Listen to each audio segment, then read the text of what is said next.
All right, so before we jump into the video here, it's important that I share a little bit of the context of what was going on in my life at the time.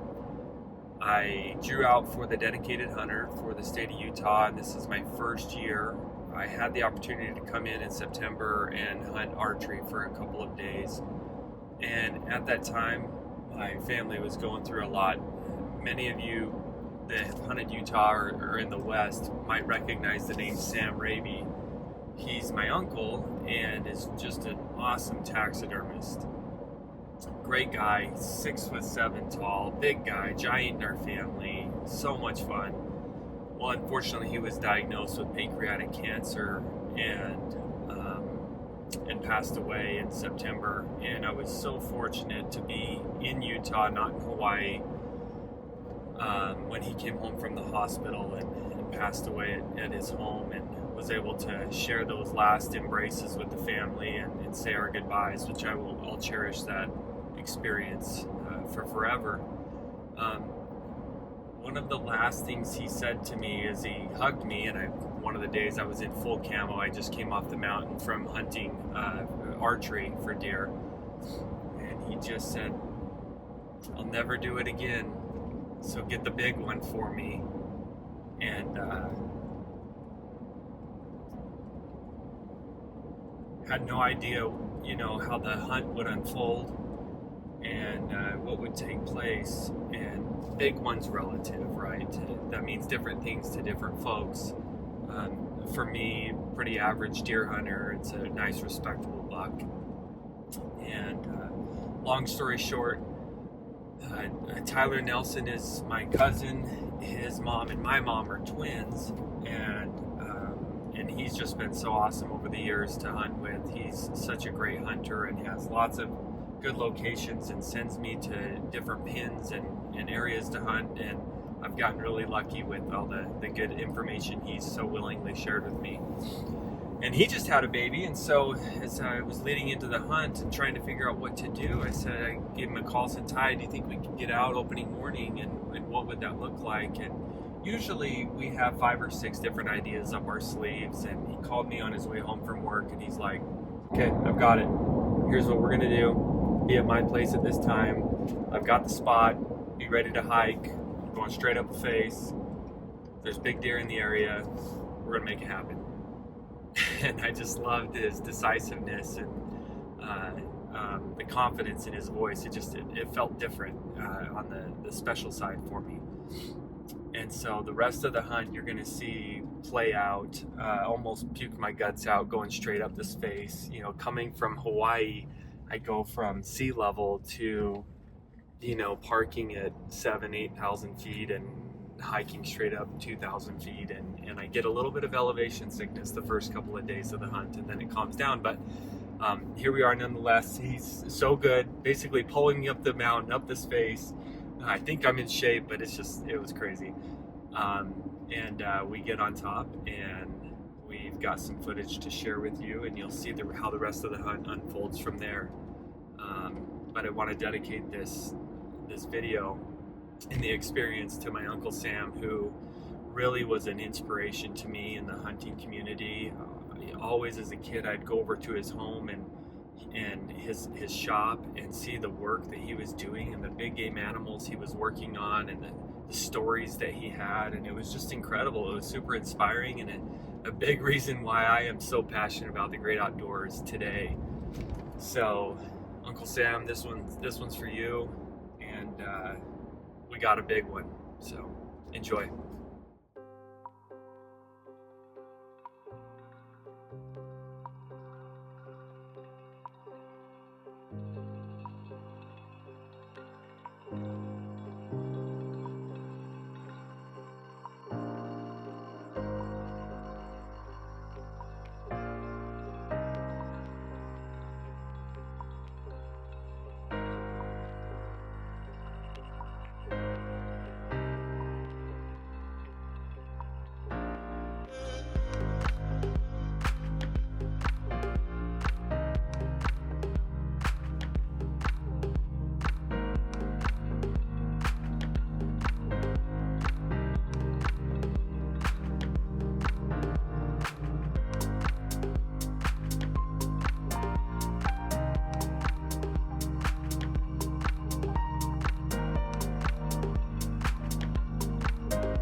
Points in the back.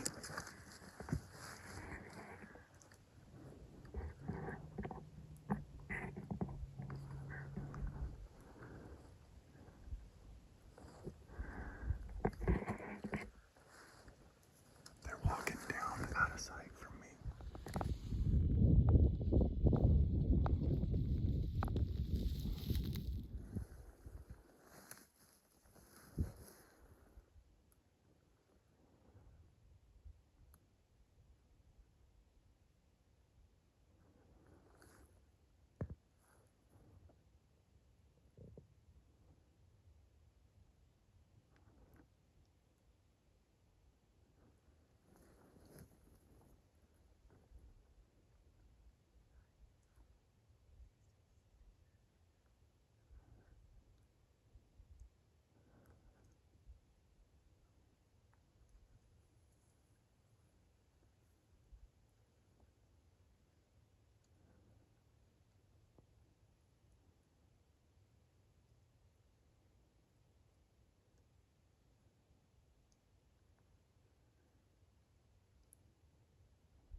He's hit. Huh? Get back on him. He's down. He's down. Stay on him though. Stay on him. The one's leaving.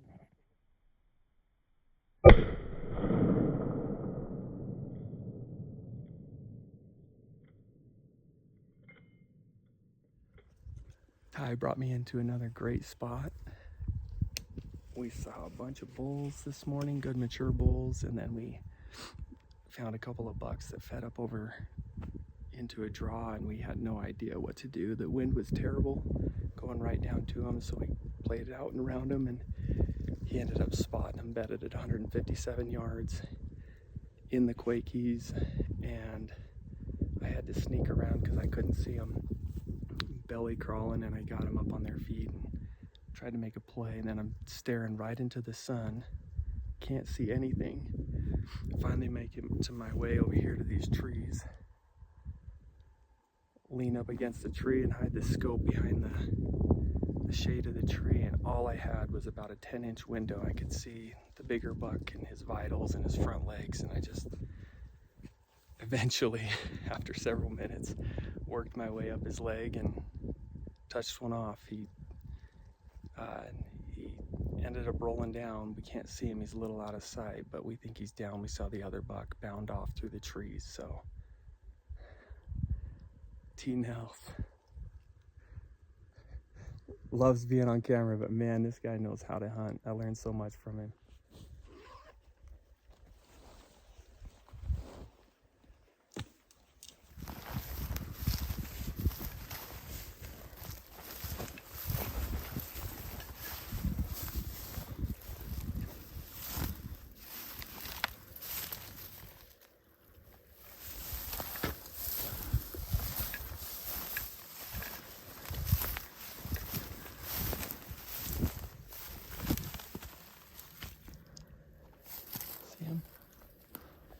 I think that's his left leg like that.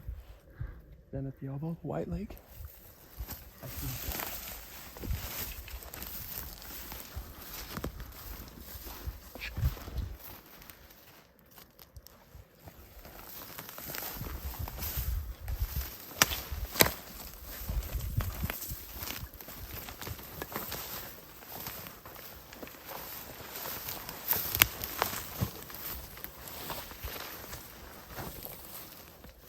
Smelling? Oh yeah.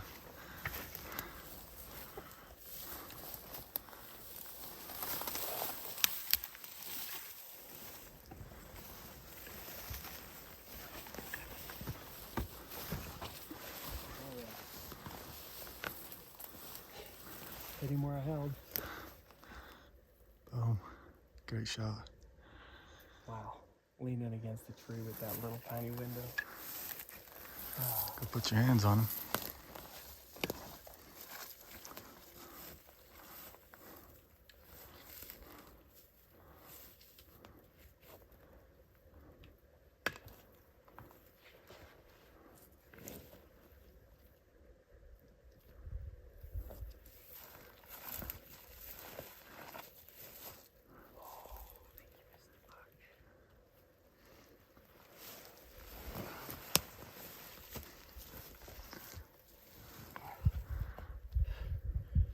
Good deer.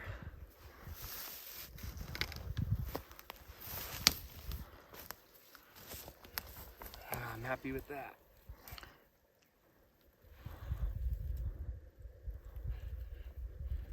Good buck, man. Thank you. Congrats. Awesome. I'm really happy to see where that bullet hit him based on the opportunity I had. Yeah, that's a great shot. I literally see front leg and this part of him. Man, awesome. Good. Little blood trail coming down after he hit the ground.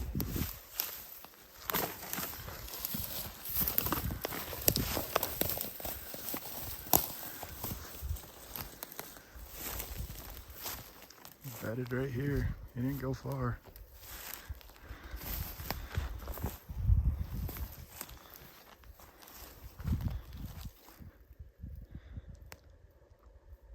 That's got to be the exit too, huh? Because he was standing this way. Mm-hmm. Way to go, home slice. You're the man, always coming through with the spots, where we're going, where the deer at. Pretty cool. Nice, pretty general season buck.